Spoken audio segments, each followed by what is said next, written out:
I think what we'll do is start proceedings, and then and if anyone else joins late, as they are now, then they'll just play catch up. So welcome one and all. My name is Stuart Elford. I'm the Chief Executive of Devon and Plymouth Chamber of Commerce, and it's our honour to host this event, which is a collaboration between Training Standards and Better Business for All. And it's the aim is to prepare you prepare your business for the 1st of October legislation changes known as Natasha's Law, for those of you that sell or offer pre-packed for direct sale foods. I should have said thanks to Heart of the Southwest Growth Hub as well, the LEP Growth Hub, for supporting this event. Our presenters today, Gavin Hill from Cornwall Trading Standards and Andrew Wilson from Bristol City Council Trading Standards. And if you have any questions, there'll be a Q&A at the end. Assisting with that, Dave Lee from Plymouth City Council Environmental Health, Philippa Norman from Dorset Trading Standards, and Ros Cummings, Devon, Plymouth Somerset and Torbay Trading Standards. I'm going to try and keep it on time. We should finish bang on midday. And if you have any questions, please put them in the chat or raise your virtual hand, but probably best put in the chat. If you have a question you, for whatever reason, don't want it to come from you, you can always privately ask the question of me. I don't mind asking the silly question. I usually do, so it's not a problem. If you want to ask me privately in the chat, I'll ask the question on your behalf. So I think that's everything we need to do. And without further ado, I will hand over to the team to present the event. Thank you for joining.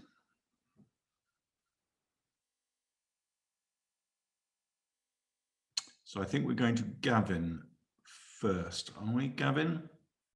Hello, everybody. Good morning. My name's Gavin Hill, and I'm a Training Standards Officer in Cornwall. Hopefully you can hear me. I'm just going to bring up my presentation. Yep, we can hear you. Excellent. Sharing my screen. And hopefully you can now see the words emphasis and examples. Yes, we can. We'll go with it. We'll go with it. So just really, I'm going to sit here and emphasise and remind you of the new requirements based on what Andy's just told you, and probably more importantly, give you some examples.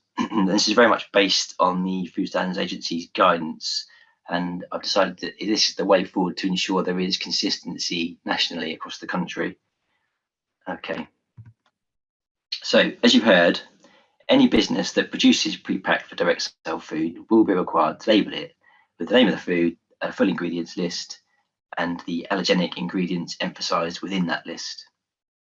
So, for example, if you supply pre-made sandwiches, salad bowls, wrapped cakes, grab-and-go food, then from October they will need to be labelled with the name of the food, a full list of ingredients, and any allergens emphasised, allergenic ingredients emphasised, either in bold, italics, or capital letters, for example.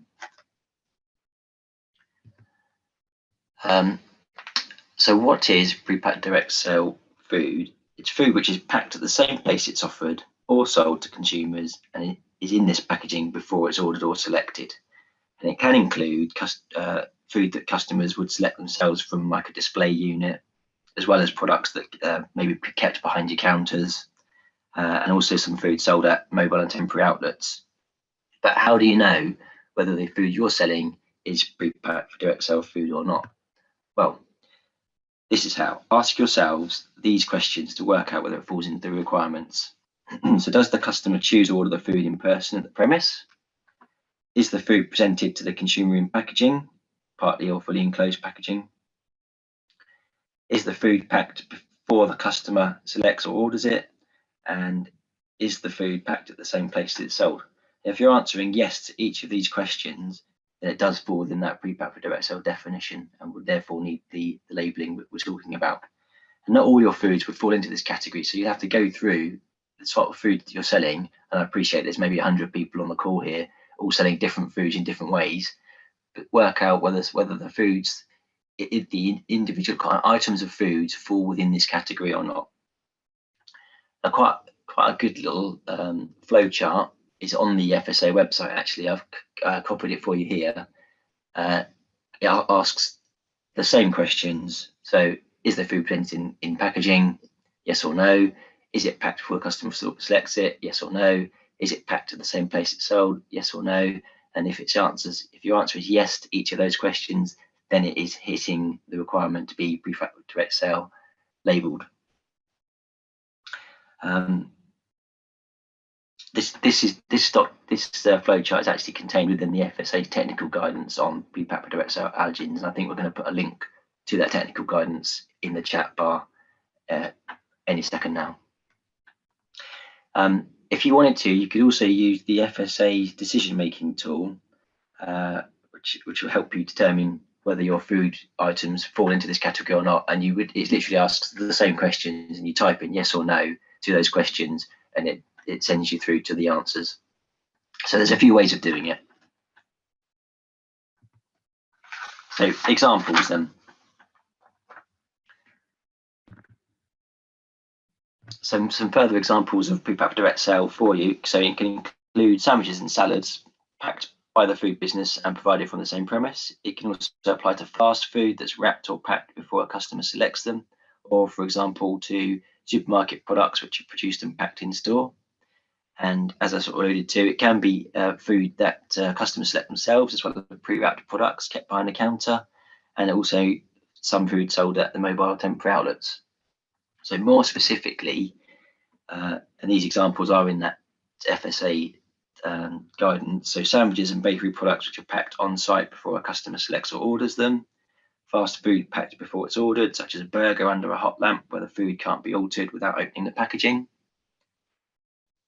Products which are packed on site ready for sale, such as pizzas, rotisserie chicken, salads, pasta pots, even things like burgers and sausages packed by or pre-packed by a butcher on the premise ready for sale to his customers.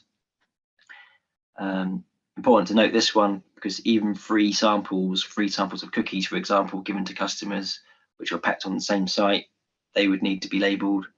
And foods packed and then sold elsewhere by the same operator at a market stall or mobile site. And it also includes, importantly, food provided in schools, care homes and hospitals. So it's wide ranging.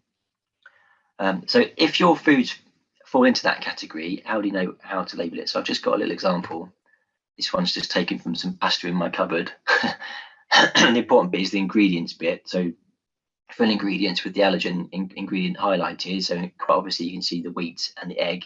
But I wanted to highlight this one because quite often when I'm out and about doing my trading standards kind of inspections, and I'm looking at allergy controls, quite often the may contains are missed off if you have like an allergy matrix, for example, so you know what allergies are in your food. But if the information is on the packaging when you're receiving it from your suppliers, that information also needs to be passed on to your customers. So make sure you're including any kind of may contains statements on your labels if you're having to come up with new labels for your products based on the ones you're getting in from your suppliers. Hopefully that makes sense, but feel free to ask questions in the chat bar if not. Andy mentioned distance selling. I'm just going to mention it briefly just to re-emphasize the point, but the new labelling requirements don't apply to Prepacked Direct Sale food sold by means of distance selling. So this is food ordered online, even mail or telephone, and then delivered. This is because the food sold in this way is already subject to allergy labelling requirements. So the information should still be there, and it must be provided at 2 stages. So both at the stage before the purchase of the food is completed, so in writing on the website, menu, or orally, for example, by phone, and at the moment the food is delivered.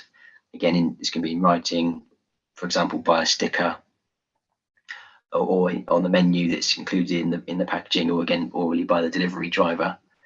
So I think if you wanted more information about this particular side of allergy labelling, again put your questions in the chat bar. But we're kind of talking about Prepacked Direct Sale foods rather than distance selling food. So I've not gone into a huge amount of detail about that.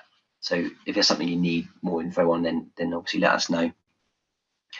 And that's pretty much all I wanted to say. So thanks for listening to me. I think we're going to go open up to answer maybe some of your questions. So thanks for listening. I'll stop sharing my screen and see who comes on next.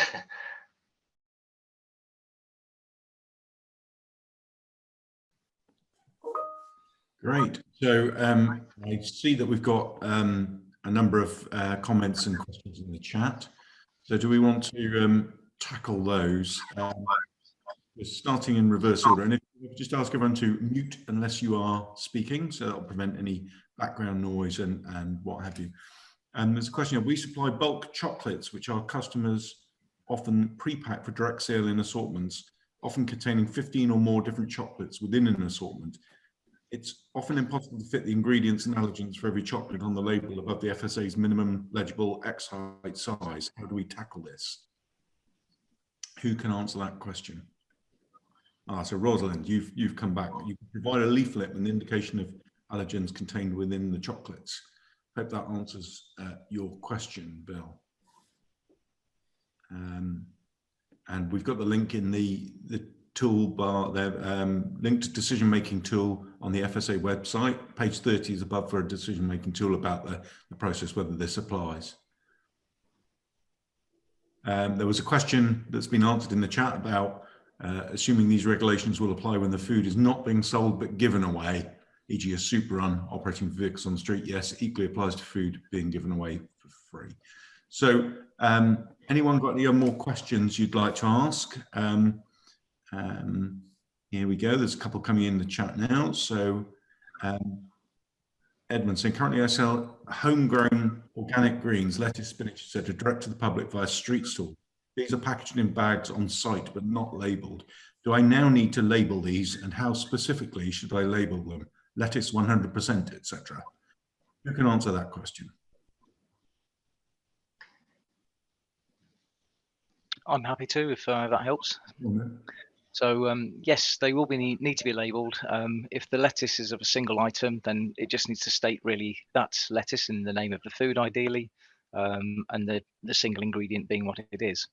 For mixed lettuce leaves, the same would apply, describing it as mixed lettuce leaves, perhaps, but noting what the makeup of those leaves are in the pack, and of course any of them that might be listed as one of the allergens, such as mustard leaves, for instance. Thank you. It's a really good question there, actually, about gravity dispensers. And I wonder if somebody can come in and answer that one. We supply gravity dispensers with oats, peanuts, etc. Do we need to supply the customer with full ingredients and allergens for each gravity dispenser? Will we need to put an allergen label on each bag being sold through the till? Who can answer that one from our illustrious panel? If it's a gravity dispenser, I would say it's probably not pre-packed, because the customer is packing it themselves at the time that they're buying it. So although you should have the ingredients list available, and particularly the allergens available, you do not need to put the full ingredients on each dispenser. Okay. So hopefully that answers your question. There's one here.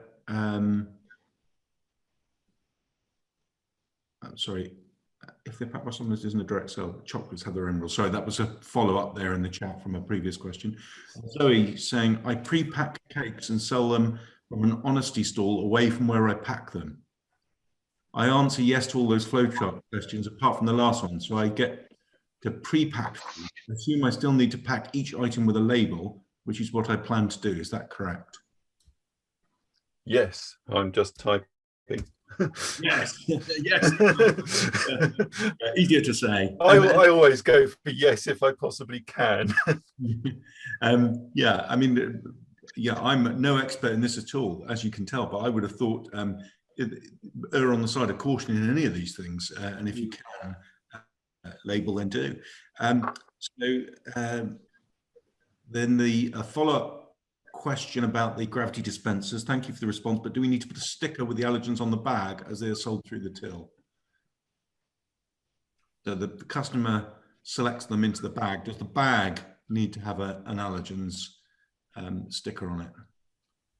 I'm going to answer that in the text, but the simple answer is no, but the information must be available to the consumer at the time. Obviously, giving them the list makes it easier, but you do need to have it. Thank you. And there was a question there in the chat which has been answered about selling bakery goods which are not pre-packaged, that customers select and then would put them in a takeaway box for them. Do we need to add labels to the takeaway boxes? We have the full information before they select their goods. So the same answer that Andrew has just given would apply to the cake as well. I could say. Yeah, I bake pre-ordered cakes. Do you see this one? Do I name the actual branding of the butter, flour, or is just the ingredients? Just the ingredients. Just the ingredients. Thank you. And does this apply to hobby bakers too? If so, do I have to identify the ingredients for each? Sorry, I'll start again. If so, do I have to identify the ingredients for each, for example, each food gel color, each fondant ingredients, etc.? So does this apply to hobby bakers too? If so, do I have to identify the ingredients, for example, each food gel color? So I think it's just the ingredients, isn't it? Who can answer that for me? Yeah.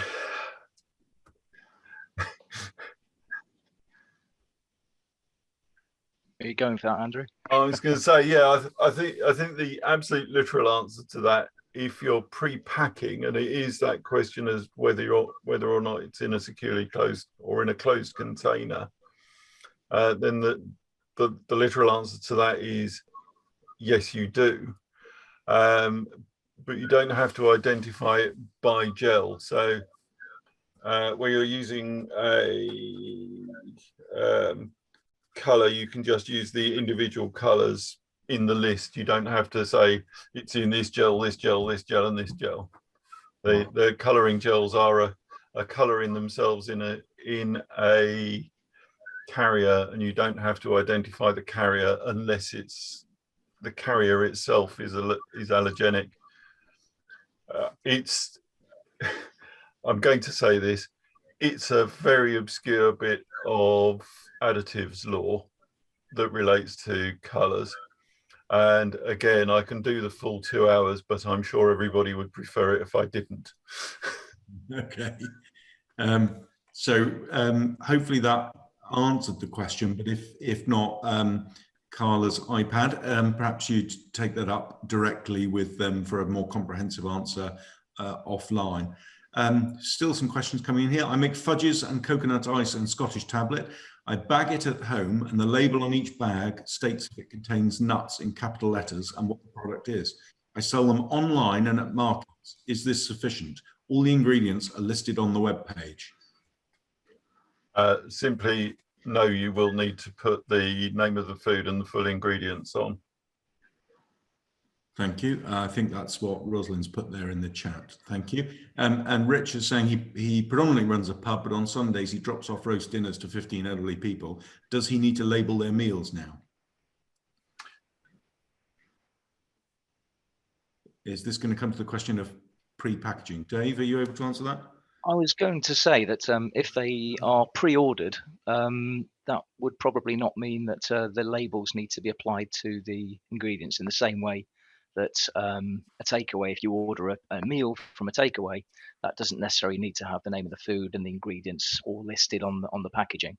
However, the pub does need to have that allergen information to hand in the same way as they currently need to have that available.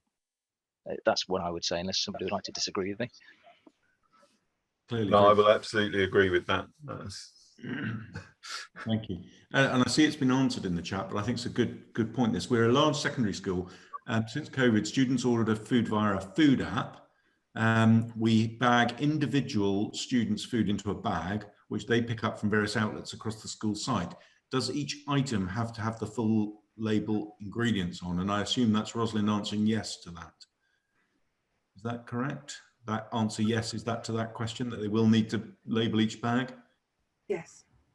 Thank you. Yeah, just in case it had been answered sort of out of order as people are typing. And again, there's a question, we are a hospital, we decant a product, say baked beans, we then send to a ward to cook in the same building, then serve to the patient.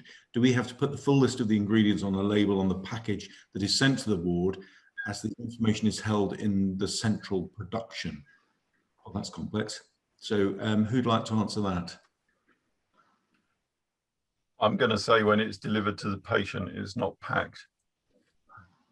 So the answer would be, because it's not packed when it's delivered to the customer, it's not pre-packed, so you don't need to label it, but you do need, and I know we keep saying this, and it is one of those truisms. You do need to have the information available for the patient, Right. so that they stay as one patient, not two, if you see what I mean. Yep, I get that. Thank you. And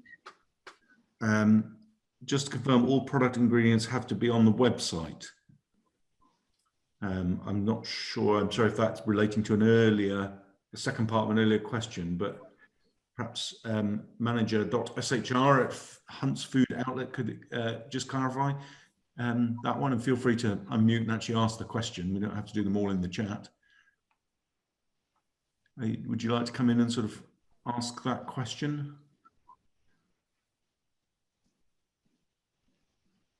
No. Right. Well, perhaps I can help. If it's on a website, it's a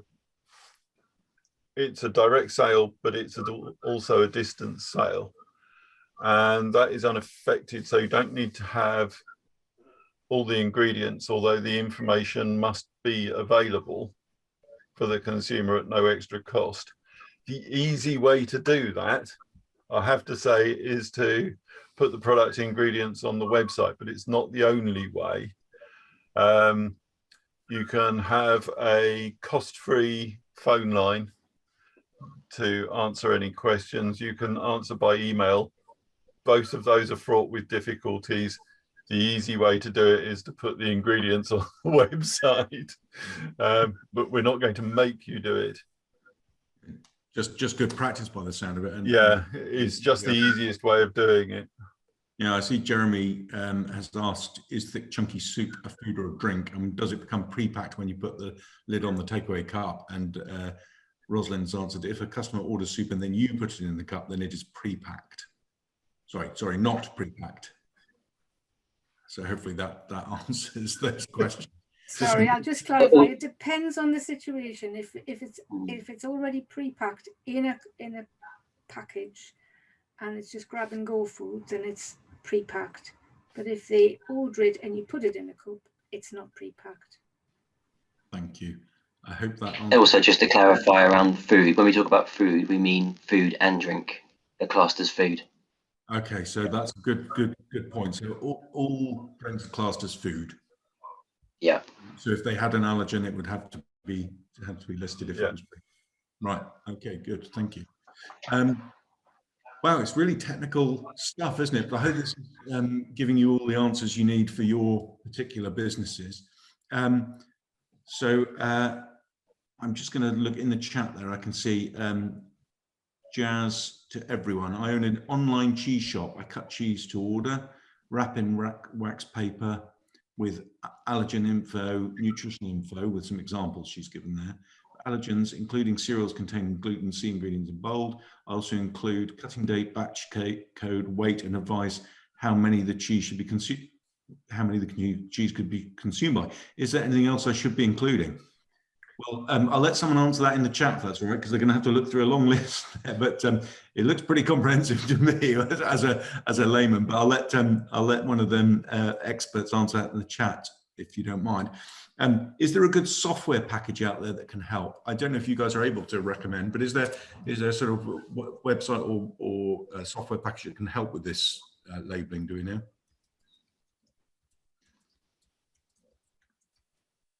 Anyone?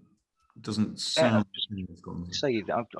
There is a food database which is available for businesses to tap into, and I'm struggling to remember its name. I want to say Combase, but that might not be the right one. Would somebody else like to? Can anyone else remember which one it is? Ross has just put the menu count in the chat bar. That one works. That's it. Yeah. Thank you. Brilliant. What exemptions, if any, apply when food is in a very small package, say less than 10 centimetres squared?